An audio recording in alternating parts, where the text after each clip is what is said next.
It's always interesting for me to feel the chemical change in my brain as I switch from pitchman announce guy to meditation guy, and I really can. How many of you feel a shift in your brain chemistry when someone says things like, oh, we're about to start meditation? Or maybe you start hearing the screen go up and know what that means. And so it's just a different time, it's a different space. And so it is such a pleasure to be here today and be able to do this meditation with you. We're going to start by doing kind of a brief get you going. We'll have a lovely, lovely chant by Janet.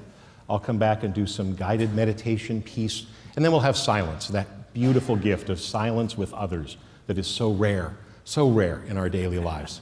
And then we will come out and back into the rest of our service.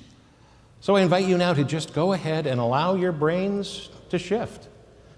Shift in that place of being aware of your breathing. Aware that air is going in, air is coming out. And what a miracle that is. How beautiful that we so naturally do something so important in our lives. Bringing air in, letting air out. Bringing air in. And I invite you to just take a few moments and experience pleasure in simply breathing. How it feels to be able to take that lung of air, and then whenever you're ready, you release it. And what an awesome feeling that truly is, to simply breathe. And as we go deeper into our meditation and deeper into our breath, I invite you to bring up a memory in your mind of love, a time when you experienced love. It could be in nature, it could be with an animal, it could be with a person, it could be during meditation. Whenever it is, just breathe. Breathe love. Love coming in, love going out. You are the essence, the fullness. You are the richness of divine, sacred love.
Sukha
And so continuing to breathe in love, to exhale love, becoming aware of love, infusing through your entire body, every molecule vibrating at that frequency of the divine, that frequency that is love. And I invite you to just feel that feeling of love. And moving beyond, I invite you to allow that love that you are experiencing, that love that you simply are, feel it expanding out and filling the room. And as you do so, be aware of all the love coming from all the other beings, all the other pieces and bits of the divine, all the other individualized expressions of God, all letting their love move through and intermingle, filling the room. And as you become aware of that, I invite you to allow that feeling and that knowledge of love to burst forth beyond these walls, beyond any limitation, and simply expand, allowing it to continue to expand until it encompasses everything and everyone. Aware not only of your love, but of the love of the divine, the love of God that emanates from every other being. Fully aware that in this moment the truth is love, and love is all there is. Focused completely on that, losing ourselves, swimming in this ocean of love. And as we move into the silence, simply feel and be and know love.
And as we enter into the song, enter into this new music, entering our experience, the invitation is to just be comfortable in your chair.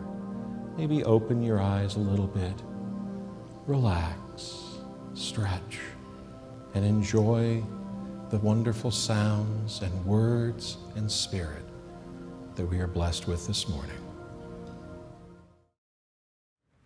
Good morning.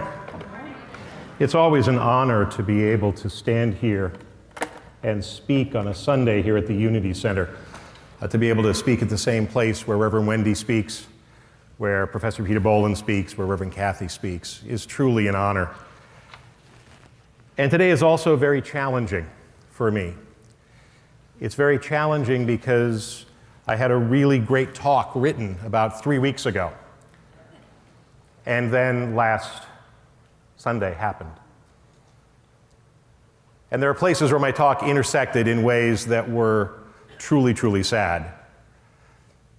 And as I started to rework and rewrite and redo, I realized that last year, while Reverend Wendy was gone, I was standing here and we were looking at and acknowledging and experiencing our feelings around the massacre in Charlottesville that occurred last year when I believe 9 people were murdered. For those of you that don't know, last Sunday early morning, 49 people were killed, another 53 injured, and they were all attacked at a club that was known for being a gay dance club. So the majority of people who perished were either gay or certainly supporters and acceptors of the gay community. And part of the reason I found today's talk so challenging, and I came up on this realization a little bit late in terms of why it was so tough, it's because I'm mad. I'm really angry. I'm pissed off. I haven't gotten to sadness yet. I'll get there. I do sometimes, but I'm really mad. But here's the thing. See, I'm mad, but it's Tuesday and Wednesday and Thursday, and I'm writing a talk to give at a spiritual center. I've got to give a talk at a spiritual center that's based on love, a spiritual center based on faith, based on the truth that our thoughts create our reality. And I'm mad. There's a saying I keep near me almost all the time for many years that says, God is a comedian with an audience afraid to laugh. Because my entire talk that I had planned on giving was about self-acceptance. And here I was being blocked by the fact that I wasn't willing to accept my own anger. I wasn't willing to accept how mad I am. Anyone else mad? Anyone else feeling like that's not so spiritual? Yeah. Well, guess what? That's what we're going to talk about today. Because I need to hear it. And I often hear it best when I say it. And then someone will come up to me and say, when you said that, it really touched me. And then I'll go, oh, I understand that now. Thank you. So please feel free to do that. But when I talk about self-acceptance, one of the things that really bothers me is the misinterpretation of self-acceptance. I read an article in a New York Times blog that talked about not self-accepting, not being yourself, that being yourself was somehow bad. And this person defined being yourself as being a jerk.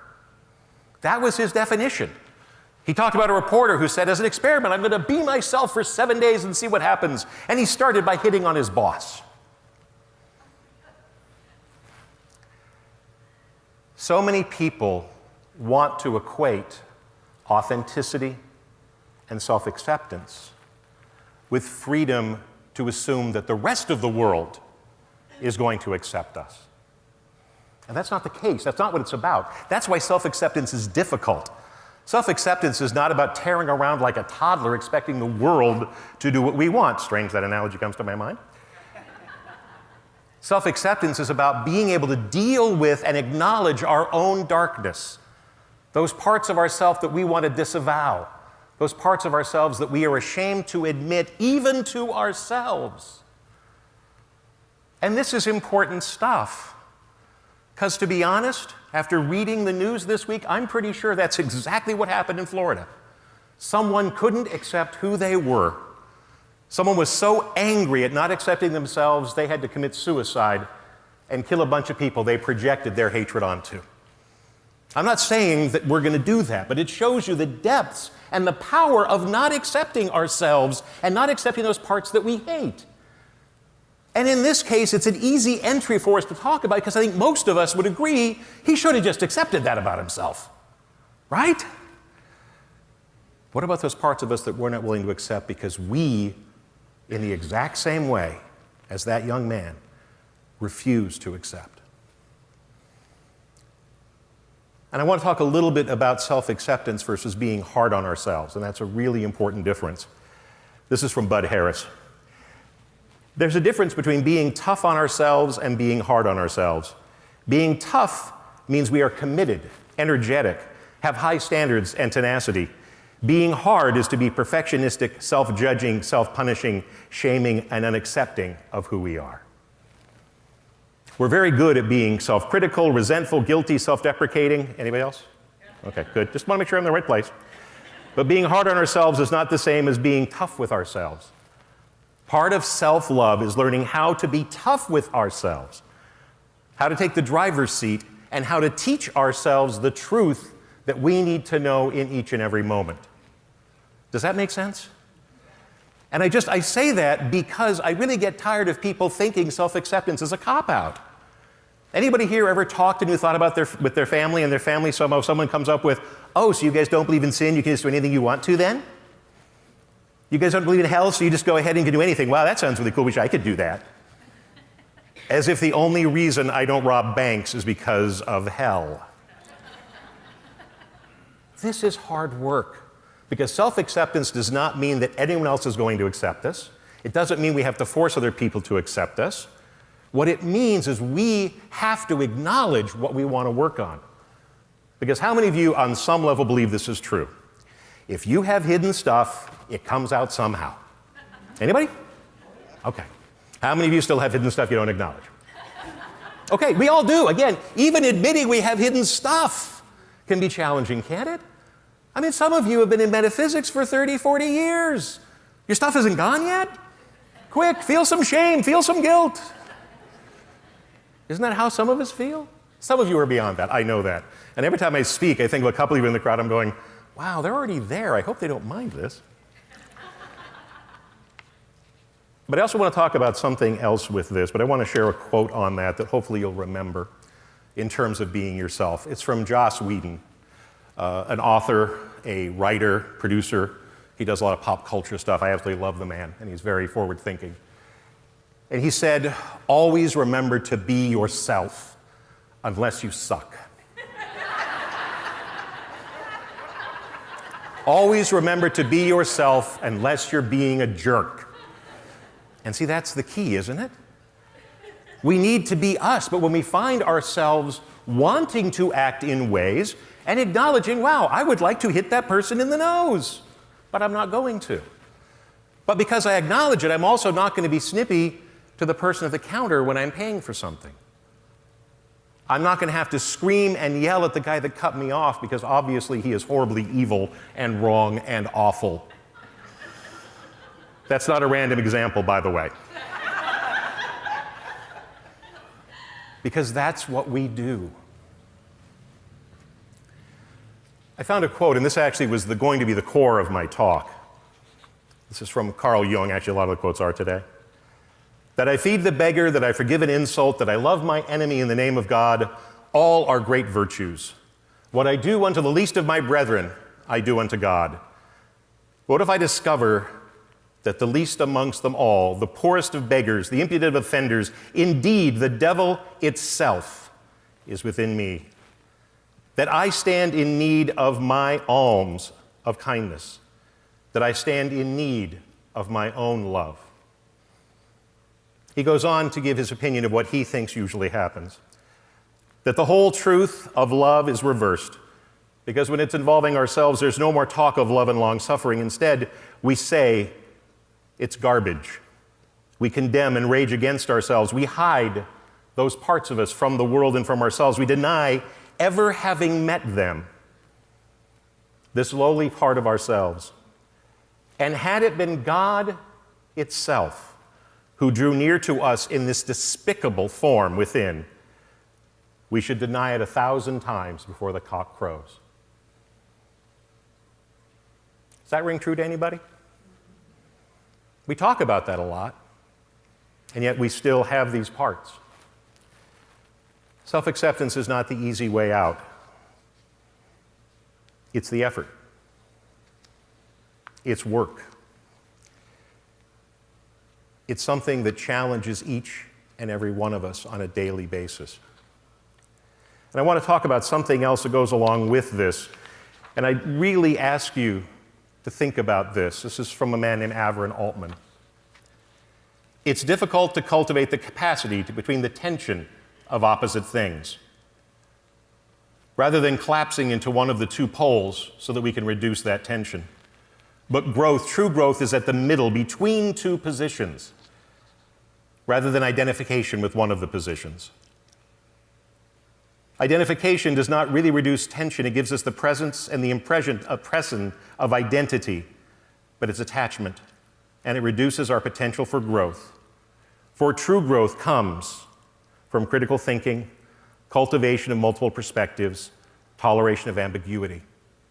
True growth comes from being in the middle path that includes the mystic and the pragmatist, the idealist and the realist. There's a concept they talked about starting in the 1980s, but it's been around for generations, called spiritual bypassing. Anyone familiar with that concept? Yeah, it's a really interesting thought, an interesting idea, because what it says basically is we often use spirituality as a way to not feel our feelings, as a way to not look at a situation, as a way to avoid experiences we don't want to have, particularly within ourselves. Particularly within ourselves. And this is a quote from Robert Masters. Part of the reason for spiritual bypassing is that we tend to not have very much tolerance for personally or collectively facing, entering, and working through pain, strongly preferring mind-numbing solutions, regardless of how much suffering such remedies may catalyze. And I know for me and other close friends that I'm close enough to know this is true, that I use spirituality as an opiate sometimes. I use spirituality, I use spiritual truth as a way to avoid having to feel what I feel, as a way to avoiding having to acknowledge what's going on within me. And that doesn't necessarily help, does it? It's easy to chant love 1,000 times. But when we feel something other than love, it doesn't mean we aren't one with God. It means we're human. And it means we need to process it. But if we take that experience and immediately go, oh no, that's not spiritual, slam it to the side, let me chant something, are we really processing it? Are we changing anything? Or are we setting ourselves up to be rude to the next person at a counter that isn't nice to us? Are we setting ourselves up for more self-hatred? Because our brain knows what's going on, and when we don't accept ourselves, we know we're not accepting ourselves. I'm angry. And I had a tough time accepting my anger. I'm also going to tell you something about myself. How many of you here have the experience of me as non-judgmental? You've talked to me one-on-one, yes. I am really judgmental. I am an exceptionally judgmental person. And do you know why I'm not judgmental? Because I spent my entire life hating judgmental people so much that I didn't want to be like them. So I put in a lot of effort. Now I'm proud of that. I'm proud of that fact. That's something I developed. But it comes from a truth that says I have the capacity to be really, really judgmental. And you know how I know that? Here's 2 tests you can use for looking for those dark hidden things you don't want to face. 1, if you are completely sure you are not something, guess what? Good chance, I'm not saying 100%. Here's the thing, if you talk to your friends, you might find out, maybe a little judgmental sometimes when you're talking about things. And yet they're still our friends. It's still okay. because we aren't acting that way. And here's the other way, and this is, I think, the one that's most dangerous: projection. People talk, this is one of those things, New Thought courses, all kinds of people, you've probably done this, where you make a list of all the things you hate in people, all the traits you hate, and then the teacher slams you in the face with that giant mirror of reality and says, "That's you." Anyone done that? Yeah. How well did you accept that? I mean, really, how much you still have that list and look at it? Or how many of you just kind of went, "Yeah, that's great, thank you, that's a good spiritual lesson"? Because it's hard. This is tough work. Self-acceptance is not easy, but it's the path to God. Because here's the thing about projection. I really have a problem with judgmental people, truly, because it's within me. And I didn't realize why I hated televangelists so very much until I came to grips with it myself. Because here's the thing about that projection. If I hate my judgmentalism and I project it on that televangelist, I'm creating separation, right? I can't be like the televangelist because the very reason I'm calling him that, the very reason I'm hating him is something I don't want to accept in myself, so I must be different. I must create separation. And that makes it easy for me to hate them. It makes it very easy for me to know I'm nothing like them, so we have nothing in common. And in turn, that makes it easy for me to do things. Now, obviously, I've never punched a televangelist. I have no intention of punching a televangelist.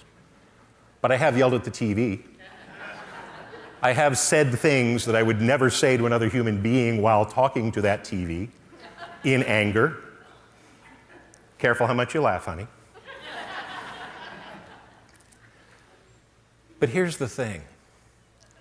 Self-acceptance is acceptance of God. Self-acceptance is acceptance of our divine nature. We all know, of course, that we are one with God, right? That's our belief here in Unity. We believe that.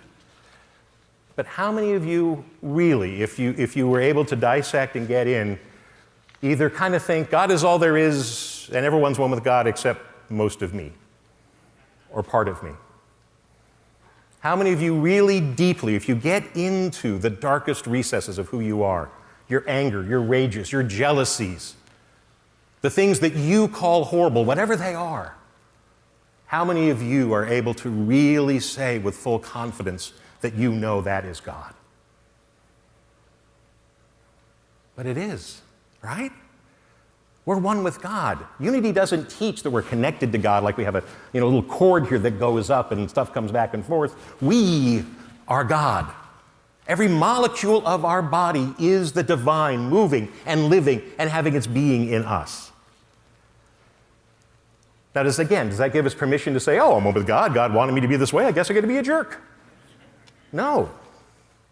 But if we don't acknowledge it and don't accept it, we are holding ourselves back. We are holding those parts back from the experience of the divine. And can you see where that causes damage? Where that causes challenge? Where that causes trouble? Every day, we have an experience of teaching ourselves. Because every day we are becoming something different. Every thought is different.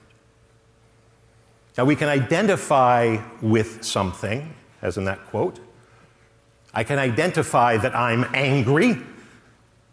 Not just angry, I'm an angry person. I'm an angry guy. Anyone heard of those people lately? Anybody feeling really, really angry, not just about this week, but just in general?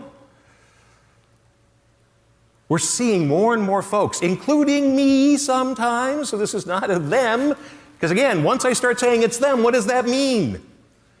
It's probably in me.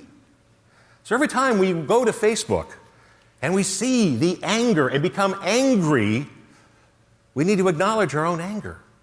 I'm not saying we shouldn't be angry. What happened on Friday has every right to make me angry and to express it in ways that are positive, to express it in ways that make sense, but not judge myself for being angry, not judge myself, because I'm going to use a word here you don't hear very often, I'm having a tough time with hate this week. There's been a father on the air on TV that I've had a real tough time with my sense of hatred around because of my sense of how he treated his son and the results. All my stuff. But I have to acknowledge it, right? Because if I don't acknowledge it, then who's the hateful one? Now, by the way, sometimes they have a lot of hate inside, and it really is. Just because projection's going on doesn't mean that's not what's behind. But it does mean I need to withdraw mine so that I can see through the truth to them. I can never see through the truth of their hatred until I pull back my hatred. Does that make sense?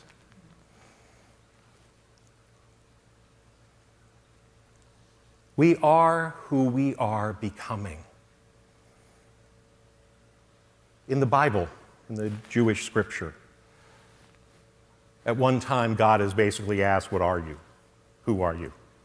And the answer, translated by a dozen different ways, comes out to, I am that I am becoming. So if we are one with God, who are we? We are that we are becoming. I'd like us all just to say that. Can we say that together? I am that I am becoming. I am that I am becoming. Does that feel something to anybody? Do you feel a little something there? You are as you are becoming. Your thoughts now.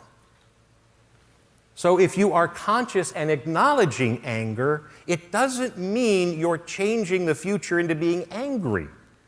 It means you're acknowledging it and giving yourself permission, more than that, motivation, to change those thoughts, but to change them consciously, because that's what consciousness means, right?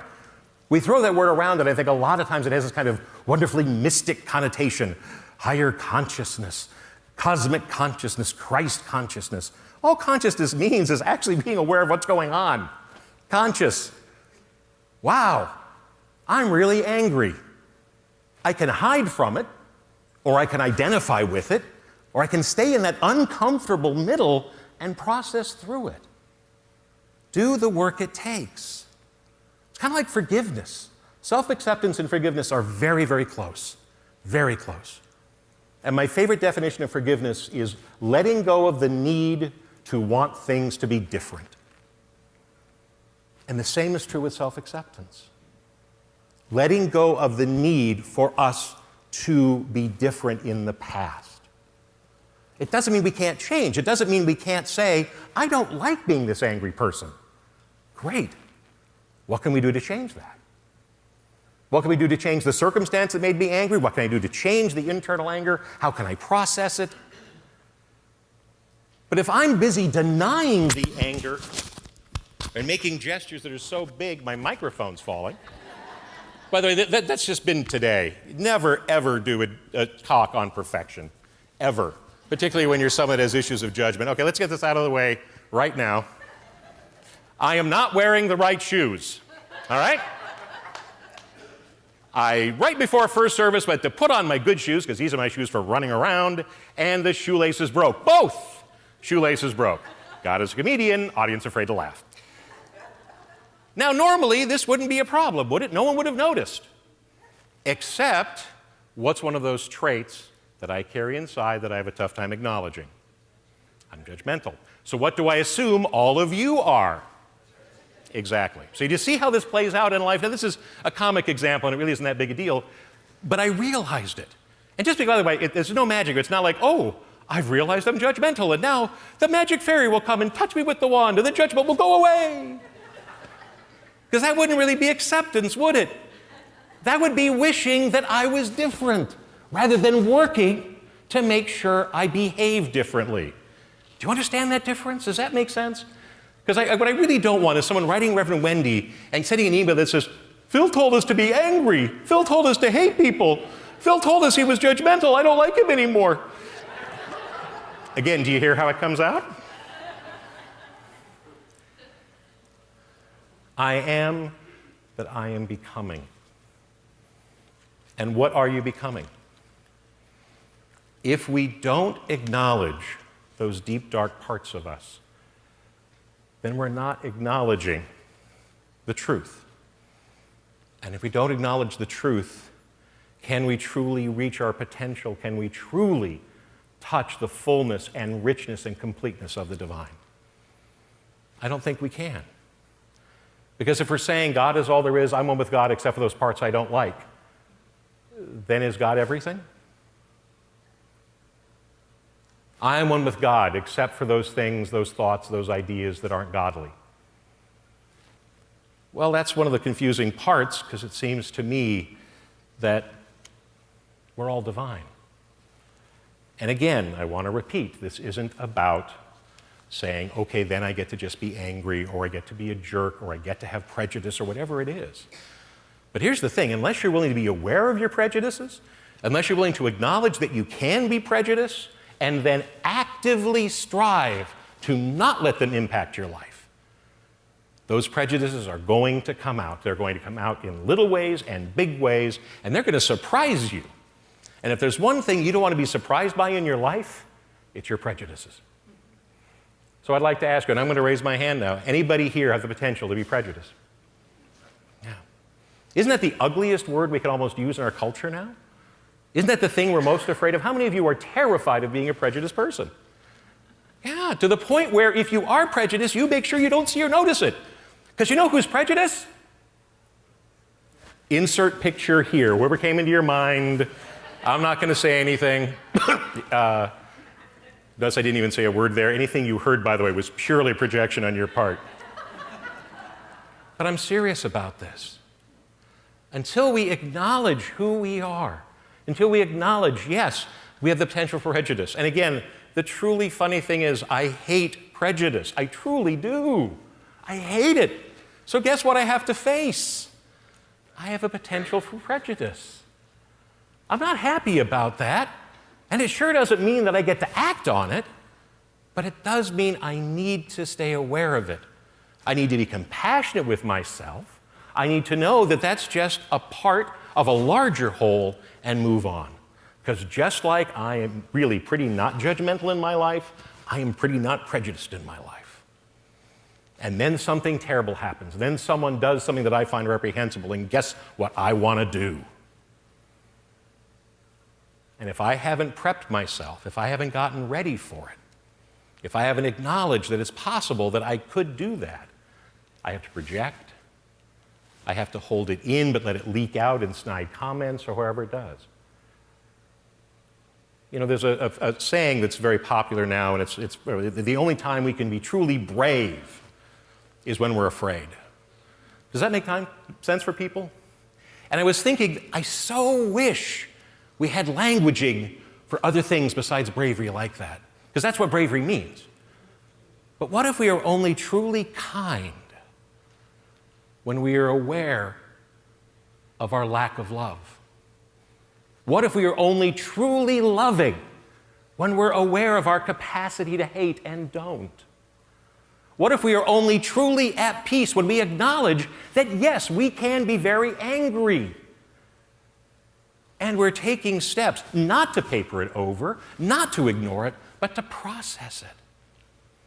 Because here's something else I'm going to admit, and at first service it went well, so I'm not worried about you guys. But when you're standing there yelling at the television set or screaming at Facebook or whatever it is you're doing, it feels good, doesn't it, sometimes? Doesn't it? Especially when you're projecting because you know you're better than them. Oh, I can be mad at televangelists all day long. And a lot of other folks too. But I'm still projecting. I'm not acknowledging within me. There's a song that came to mind after this tragedy, particularly when I started thinking about it in terms of Father's Day, yay, and all of the other pieces, and heard the footage from the dad, and the culture, and the world. There's a musical called South Pacific, written by Rodgers and Hammerstein, right around 1950, somewhere in there. And it's a typical Rodgers and Hammerstein musical. There's two couples, they fall in love, they have problems, one of them dies in the war. I guess that's a little different. It's got, you know, such wonderful feminist anthems as There Ain't Nothing Like a Dame. Could go over really big today. Gonna wash that man right out of my hair. But hidden within this musical is a song that was considered groundbreaking in its day and sadly is still groundbreaking. It's called You've Got to Be Taught. And it's sung by a young man who has fallen in love with a Polynesian woman, but can't accept the fact that he's fallen in love with a Polynesian woman because of his own prejudices. And in his anger and his rage at himself, he traces the roots of his prejudice back to their source. It's a form of projection, and the song really is, but it's also a very touching song. It's also kind of strange because if you ever listen to it on YouTube, it's got that really kind of bouncy, oompa, oompa, oompa musical theater piece with lyrics that can make you cry. You've got to be taught to hate and fear. You've got to be taught from year to year. It's got to be drummed in your dear little ear. You've got to be carefully taught. You've got to be taught to be afraid of peoples whose eyes are oddly made and people whose skin is a different shade. You've got to be carefully taught. You've got to be taught before it's too late, before you are 6 or 7 or 8, to hate all the people your relatives hate. You've got to be carefully taught.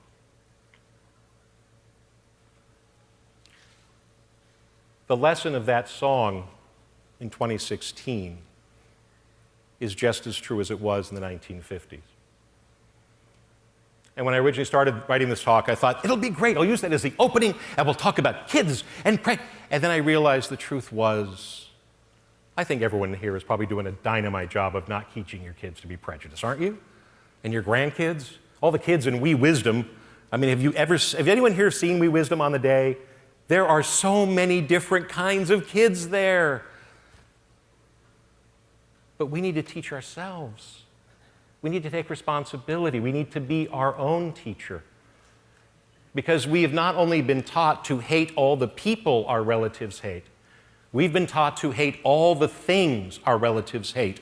When we were raised, we were taught to hate all the parts of ourselves that our relatives hate, weren't we? Carl Jung has a great idea or concept that we spend the first half of our life shoving the things that we hate about ourselves into a bag, and then spend the rest of our life digging through that bag trying to find them to become whole again. Now is the time to do that work. Now is the time to become whole in here. Because you're already whole here. You're already whole in your wonderful, wonderful place of spirit. But if you're unwilling to accept that, if you're unwilling to accept those parts of you that you disavow, those parts of you that you absolutely 100% surely know cannot be a part of you, those parts of you that you see on the faces of people that you despise all around you, you're separating yourself from God, or creating a sense of separation. We can't truly be separate, but you're still cutting yourself off. Does that make sense? Does it make sense how truly willing to acknowledge? And again, when we look at this young man and we look at him and go, how could you do this? Why didn't you just accept who you were? Because I've accepted all the parts of me I don't like. Why couldn't you do that? That's projection, right?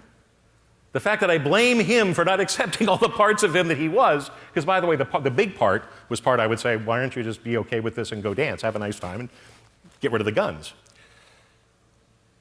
But do you see how it even plays out there, that even in my response to him, I'm reflecting back my own inability to accept myself, whatever it is.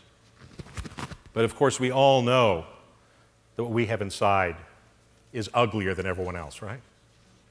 We all know that if everybody truly saw us, if anybody truly knew who we were, they couldn't accept us. Anyone here feel that way? Yeah.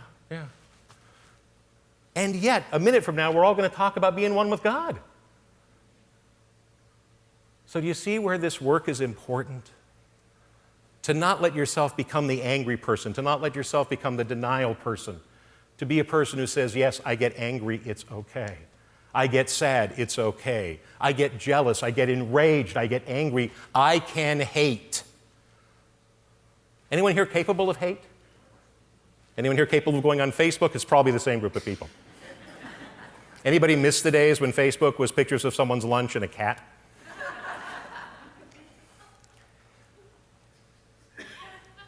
You are loved. You are wonderful.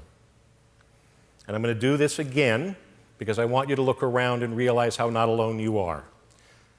And be honest, don't raise your hand just because you think you have to, although that would be kind of funny in its own way.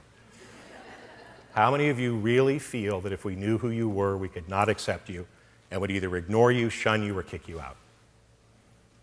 Okay. Anyone who feels that way, you're not alone. You are loved. You are divine. And if you're able to accept the entirety of yourself, if you're able to teach yourself that new lesson, to stop hating all those things your relatives hate, to stop hating those parts of you that couldn't be accepted. And again, I'd like to remind you of the important words that I said earlier that are central to this talk, because I don't want to send people out with the wrong understanding. So please always remember what Joss Whedon said. Remember to be yourself unless you're a jerk. Namaste.